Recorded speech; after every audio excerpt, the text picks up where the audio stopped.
Aujourd'hui, on va parler de l'histoire de Moussa alayhi salam et on va voir que toute sa vie a été faite de hauts et de bas et de moments de difficulté suivis toujours par le secours d'Allah.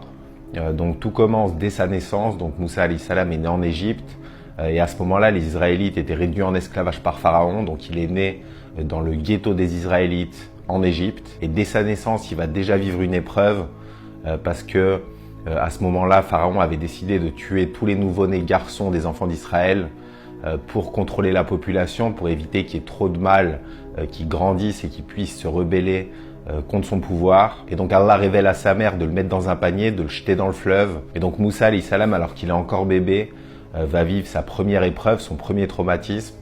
Donc il va être jeté dans un fleuve, dans un panier, au milieu des crocodiles, au milieu des rochers. Et ce panier va miraculeusement atterrir près du palais de Pharaon et donc il va être recueilli par la femme de Pharaon puis par Pharaon lui-même et ensuite il va refuser de boire le lait des nourrices, il va refuser de se nourrir et par tout un stratagème la sœur de Moussa alayhi salam va faire qu'il retrouve sa mère quelques heures plus tard et donc toute la famille de Moussa alayhi salam va finir par vivre chez Pharaon. Sa mère va être engagée par Pharaon, lui va être élevé comme fils adoptif de Pharaon, donc il a une situation très confortable. Mais malgré ça, il voit tout autour de lui les injustices qui sont faites. Il voit que les Israélites sont réduits en esclavage, sont maltraités. Et lui, il se rend compte avec le temps qu'il fait partie des Israélites par sa couleur de peau qui est différente de celle des Égyptiens. Et donc, il décide de les aider. Donc, il allait l'après-midi, par exemple, leur apporter à boire, leur apporter à manger. Et un jour, il a vu un Israélite se battre avec un soldat égyptien. Il a décidé d'aider son frère israélite, donc il a frappé le soldat égyptien et il l'a tué d'un coup de poing. Et donc à ce moment-là va commencer sa deuxième épreuve, donc il va être poursuivi par la justice égyptienne, il va être recherché pour meurtre et donc à ce moment-là il va devoir fuir le pays, seul, sans argent, sans domicile et il va se retrouver en terre arabe, à Médiane. Et donc à ce moment-là il est désespéré, il est sans ressources, il ne sait pas quoi faire.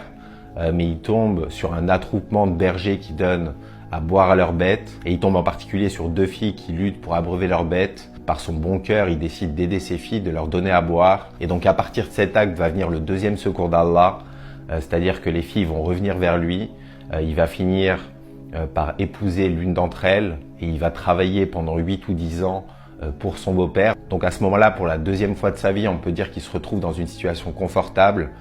Donc il est marié, il a un travail et encore une fois, il n'a pas besoin de changer sa situation et à cette époque, il n'est pas encore prophète. Mais il a toujours le souvenir des Israélites et particulièrement de sa mère, de sa famille.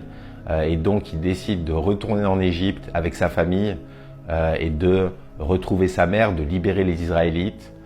Et sur le chemin qu'il mène en Égypte, il va grimper sur le mont Sinaï, il va parler à Allah à travers le buisson ardent et Allah va lui commander de se rendre vers Pharaon, de retourner en Égypte, de confronter Pharaon et donc ça va être sa troisième grande épreuve. Et à ce moment-là, Moussa a peur, il le dit à Allah, il a peur qu'il le traite de menteur, il a peur qu'il le tue, mais Allah lui dit de ne pas s'inquiéter, qu'il est avec lui, qu'il le voit. Et Moussa alayhi salam, quand il arrive vers Pharaon, finira par battre les magiciens. Et donc à ce moment-là, le peuple de Pharaon va vivre une situation critique.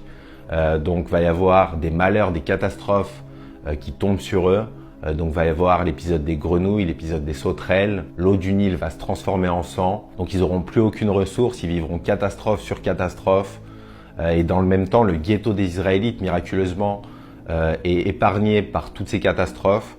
C'est-à-dire qu'eux ont toujours de l'eau, ils ont toujours de la nourriture. Et même les Égyptiens vont venir vers les Israélites, vers les esclaves, pour échanger leurs biens, leur or, contre de la nourriture, contre de l'eau. Et donc encore une fois, Moïse et les Israélites se retrouvent dans une situation confortable, au moins comparée à la situation des Égyptiens, c'est-à-dire qu'eux sont épargnés par les catastrophes. Mais après toutes ces catastrophes, Pharaon s'est toujours pas soumis à Dieu et ça a fait qu'augmenter sa rébellion. Et donc Allah ordonne à Moussa alayhi salam de prendre la fuite avec les enfants d'Israël. Et de toute façon, c'était le plan de base. Moussa alayhi salam était revenu pour ça. Et donc Allah leur dit de prendre la fuite de nuit. Et il leur annonce qu'ils seront poursuivis. Donc encore une fois, Moussa alayhi salam est mis à l'épreuve. Il va être cette fois-ci poursuivi par l'armée la plus puissante du monde. Donc ils prennent la fuite, ils sont poursuivis par les armées de Pharaon. Ils arrivent sur une côte au bord de la mer Rouge. Et devant eux est la mer, derrière eux sont les armées de Pharaon, les chevaux de Pharaon, la cavalerie de Pharaon qui arrive à toute vitesse. Et à ce moment-là, Allah va lui dire de frapper son bâton sur la terre et la mer va s'ouvrir. Les Israélites vont pouvoir passer et Pharaon et son peuple vont être noyés et détruits. Et à ce moment-là, Moussa alayhi salam pensait peut-être que ce serait fini, qu'il serait enfin libéré, qu'il avait fini sa mission. Mais il va être éprouvé d'une autre manière. Donc cette fois-ci, ça va être ni la police de Pharaon, ni l'armée de Pharaon, ni Pharaon lui-même qui va le mettre à l'épreuve, mais ça va être son propre peuple. Donc après avoir vu tous les miracles, après avoir vu les signes qui se sont abattus sur Pharaon, après avoir vu la mer s'ouvrir, le peuple de Moussa alayhi salam va se rebeller, va devenir ingrat envers Allah, parce qu'à ce moment-là, ils vivaient dans le désert, ils voyageaient dans le désert, et Allah leur avait accordé d'autres miracles, parce qu'il y avait un nuage qui les suivait partout où ils allaient. Donc ce nuage leur donnait de l'ombre, il leur donnait aussi de l'eau par la pluie, et Allah leur avait donné la canne et la manne, donc deux nourritures pour pouvoir survivre dans le désert. Et au lieu d'être reconnaissants pour ça, ils ont été ingrats, ils ont fini par faire de l'association avec Dieu, par adorer un veau d'or. Ils se sont rebellés envers Moussa alayhi salam, ils ont même essayé de le tuer. Mais encore une fois, Allah va lui venir en aide, ou au moins il va lui apporter du soulagement, du réconfort, parce qu'il va le convoquer sur le mont Sinaï. Et après 40 jours de jeûne, Allah va lui révéler la Torah. Donc Moussa alayhi salam, à ce moment-là, reçoit la première grande révélation de l'humanité. Il va redescendre de la montagne, il va trouver son peuple encore en train d'adorer le veau d'or. Et donc il va y avoir encore des conflits avec son frère premièrement, puis avec son peuple. Et Moussa alayhi salam finira par mourir quelques années plus tard en exode dans le désert. Donc on voit que tout au long de sa vie, Moussa alayhi salam a été éprouvé, mais qu'à chaque fois, au moment où il s'y attendait le moins ou au moment où la situation était le plus critique, Allah a fini par lui venir en aide. Et on voit qu'à chaque moment de sa vie, Allah lui a donné exactement ce dont il avait besoin.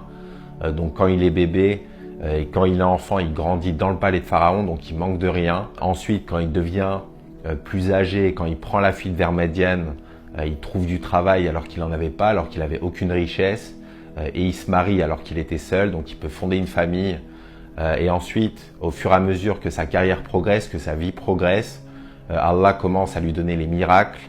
Donc il va y avoir le miracle du bâton contre les magiciens, puis le miracle de la mer qui s'ouvre lors de l'exode des Israélites. Et à la fin de sa vie, il finit par recevoir la Torah, par recevoir la révélation. Donc à chaque moment de sa vie, Allah a toujours veillé sur lui. Allah lui a toujours donné ce dont il avait besoin à tel ou tel instant. Et donc on doit toujours s'accrocher au bien, même si ça peut nous mettre dans des situations difficiles, dans des épreuves, comme ça a été le cas pour Moussa alayhi salam. Parce qu'au final, comme il l'a fait pour Moussa alayhi salam, Allah nous viendra en aide. Il nous donnera ce dont on a besoin au moment où on en a besoin. Qu'Allah nous facilite, qu'Allah nous guide. Salam alaikum wa rahmatullah.